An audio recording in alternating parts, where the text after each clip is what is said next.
நம்ம நெருங்க போகிறோம். தொடர்ச்சியா வாக்குப்பதிவு சதவீதம் என்பது நம்ம பல்வேறு காரணிகளை வைத்து சொல்கிறோம். தேர்தல் ஆணையம் சரியான முறையில் இதை வழிநடத்தி செல்கிறது. மக்கள்கிட்ட குறிப்பா வாக்காளர்கள் கிட்ட பெரிய ஒரு நம்பிக்கையை ஏற்படுத்தணும், விழிப்புணர்வை ஏற்படுத்தணும். ஒரு 100% வாக்குப்பதிவு அப்படிங்கிற ஒரு இலக்கை நோக்கி போயிட்டு இருக்கிறாங்க. தொடர்ச்சியா சத்யபிரதா சாஹூ பேசிய அந்த காட்சிகளையும் பார்த்தோம். உங்களுடைய பார்வை? இல்லை, தேர்தலுக்கு வந்து வாக்களிப்பது என்பதில் நிறைய ஏற்பாடுகள் செய்யப்பட்டிருக்கிறது. குறிப்பாக பார்த்தோன்னா, வாக்குச்சாவடிக்கு வந்து வாக்களிக்க இயலாத வயதானவர்களுக்கு வீட்டிலேயே போய் வந்து வாக்குப்பதிவு செய்வதாக இருக்கட்டும்.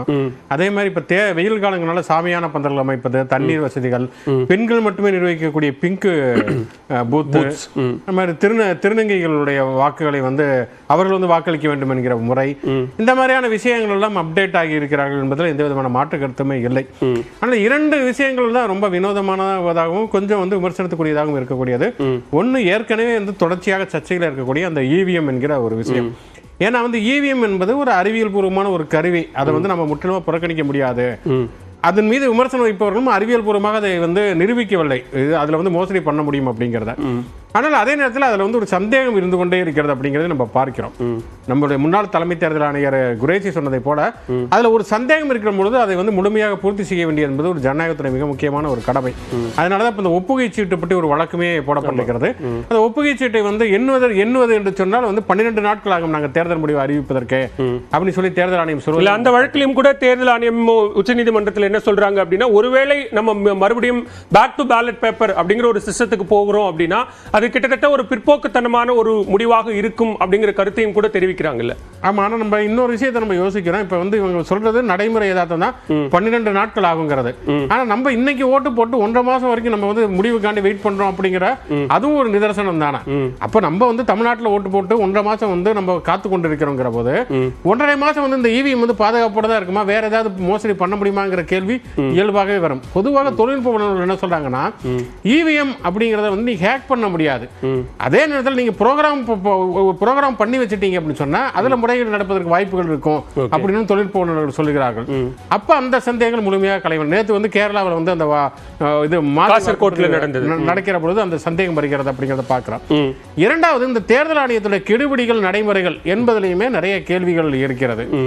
ஒரு பக்கம் பார்த்தோம் சொன்னா தலைவருடைய சிலைகளை மறைப்பது அப்படிங்கறது அது ஏன் மறைக்க வேண்டும் என்கிற ஒரு கேள்வி இருக்கு. நேற்று வரைக்கும் வந்து அங்க எம்ஜிஆர் சிலை இருக்குது, அண்ணா சிலை இருக்கிறது, கையை காட்டினாலே அண்ணாவுடைய சிலை என்பது அந்த ஊர்ல இருக்க அத்தனை பேருக்குமே தெரிந்த ஒரு விஷயம். அதை ஏன் மூடி மறைக்க வேணும்? அது காட்டுவதனாலே அது வந்து இன்ஃபுளுன்ஸ் பண்ணி ஒரு கட்சிக்கு வாக்களிக்க வைக்கும் அப்படிங்கிறது. இன்னொன்று வந்து அவர்கள் ஒரு தேசிய தலைவராகவும் மாறிவிட்டார்கள், கட்சிகளை கடந்த தலைவராகவும் ஆகிவிட்டார்கள். அப்ப அதை ஏன் மறைக்க வேண்டும் என்கிற ஒரு விஷயம். இன்னொன்று வந்து பணத்தை ரொக்கமாக கொண்டு போவது என்பது, இன்னைக்கு தேர்தல் முடிஞ்சா கூட ஜூன் 4 வரைக்குமே வந்து அல்லது ஜூன் 1 வரைக்குமே மற்ற மாநிலங்களில் தேர்தல் முடிகிற வரைக்கும் பணத்தை கொண்டு போகக்கூடாது என்பதுமே சிறு வியாபாரிகளுக்கு ஒரு மிகப்பெரிய நெருக்கடியை கொடுப்பதுங்கிறதையும் பார்க்கிறோம். ஒரு பக்கம் வந்து இது பிரச்சாரங்கள் எல்லாம் வந்து முடிந்து விட்டது, நீங்க வந்து டிவியில கூட பேசக்கூடாதுங்கிறது. ஆனால் வந்து செய்தித்தாள்கள் விளம்பரங்கள் வருவதையும் பார்க்கும். அதை தேர்தல் ஆணையம் வந்து அனுமதிக்கிறது. அப்ப முறையான அனுமதி வாங்கி அதற்கான ஒரு ப்ராப்பர் பெர்மிஷனோட அந்த விளம்பரங்கள் கொடுக்கலாம் அப்படின்னு தேர்தல் ஆணையம் அதை அனுமதிக்கிறாங்க. அதுதான் சரி. அப்ப அந்த விதிமுறைகள்ல வந்து வினோதமான விதிமுறைகளாக இருப்பதையும் பார்க்கிறோம். இங்க தேர்தல் முடிஞ்சாலும் ரொக்கப்பணம் கொண்டு போக கூடாது, தலைவருடைய சிலைகளை மூடி வைப்பது, இப்படி வந்து ரொம்ப ஸ்ட்ரிக்டா ஒரு விஷயங்கள் பண்றீங்க. இன்னொரு பக்கம் பேப்பர் ஆடுக்கும் அனுமதிக்கிறீங்க. அப்ப இது ஏன் வந்து இவ்வளவு புதிரா வினோதமாக இருக்கிறது அப்படிங்கிற கேள்வி வந்து கண்டிப்பாக எல்லாருக்குமே இருக்கக்கூடிய சந்தேகம். சென்னை SIT கல்லூரியில் இருக்கக்கூடிய வாக்குச்சாவடி மையத்தில் அமைச்சர் உதயநிதி ஸ்டாலின் மனைவி கிருத்திகாவுடன் சென்று தன்னுடைய வாக்கினை பதிவு செய்திருக்கிறார். அந்த காட்சிகளையும் தற்போது நாம் பார்க்கிறோம். தொடர்ச்சியாக பல்வேறு அரசியல் கட்சி தலைவர்கள், திரைப்பிரபலங்கள் உள்ளிட்ட பலரும் தங்களது வாக்குகளை பதிவு செய்து வருகிறார்கள். அந்த வகையில் சென்னை SIT கல்லூரி வாக்குச்சாவடி மையத்தில் அமைச்சர் உதயநிதி ஸ்டாலின் தன்னுடைய மனைவி கிருத்திகாவுடன் வந்து தன்னுடைய ஜனநாயக கடமையை நிறைவேற்றி இருக்கிறார். அந்த நேரலை காட்சிகளையும் பார்க்கிறோம்.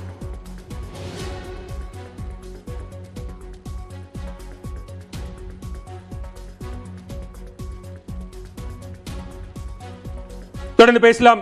திரு சிவப்பிரியன், தேர்தல் ஆணையம் குறிப்பாக வாக்கு இயந்திரங்கள் இவிஎம் மீதான விஷயங்கள் குறித்து நீங்க சொன்னீங்க, நம்ம மறுபடியும் பின்னோக்கி போக முடியாது, பேலட் பேப்பர் சிஸ்டத்துக்கு போக முடியாது அப்படிங்கிறது சரிதான். ஏடிஆர் மாதிரியான பல்வேறு அமைப்புகள் தொடர்ச்சியாக பேசிக் கொண்டிருக்கிறது. தேர்தல் ஆணையம் மேற்கொள்ளக்கூடிய தேர்தல் நடைமுறைகளில் கொண்டு வரக்கூடிய சீர்திருத்தங்கள் அப்படிங்கிற ஒன்றின் நீட்சி தான் விவிபேட் மாதிரியான விஷயங்கள். விவிபேட் முழுமையாக கொண்டு வரணும், ஒரு 100% அதை வந்து கவுண்டிங் முறையில் விவிபேட்டை பயன்படுத்தணும் அப்படின்ற கோரிக்கை நியாயமானது தானே?